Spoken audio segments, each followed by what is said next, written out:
that is planted, the hate and jealousy that is slipped into our watery bed.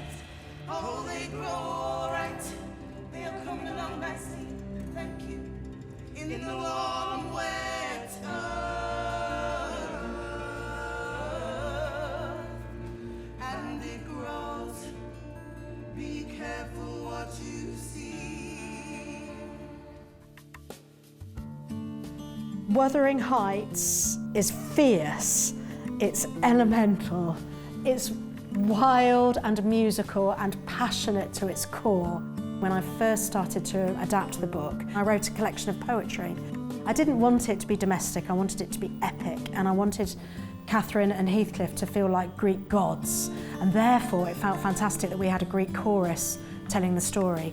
So I got rid of Nellie Dean and I gave a lot of her wit and humour to this new character, the Moors.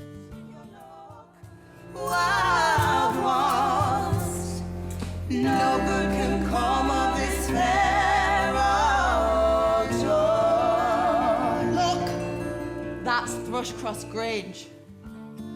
I was also really inspired and moved and angry about what was happening in the Calais jungle at the time, and watching politicians argue about how many children we would give safe passage to. And that was when I had the revelation that Heathcliff was an unaccompanied refugee child. He was found at the Liverpool docks. He was speaking a different language. Nobody knew where he came from. What have those young eyes seen, eh?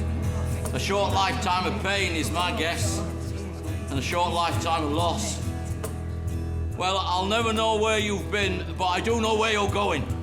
You're coming home with me, lad!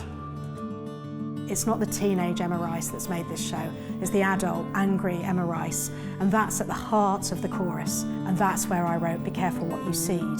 They say be careful because everything creates a response. I first read Wuthering Heights when I was a teenager.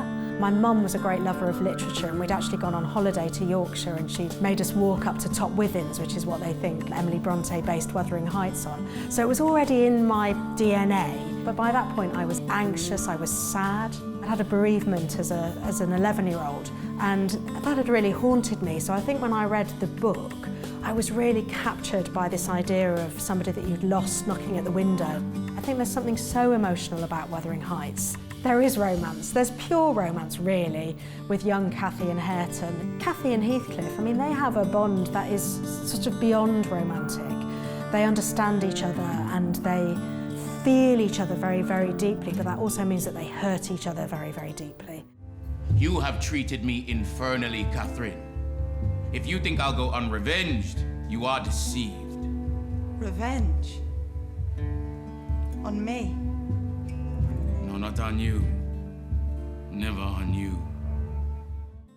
I want the audience to go home with a renewed sense of empathy. How do we find the life force? How do we keep putting one foot in front of the other? And how do we really fight to find the hope? It's been the most fantastic company, and we've found our own hope, and we've found our own romance.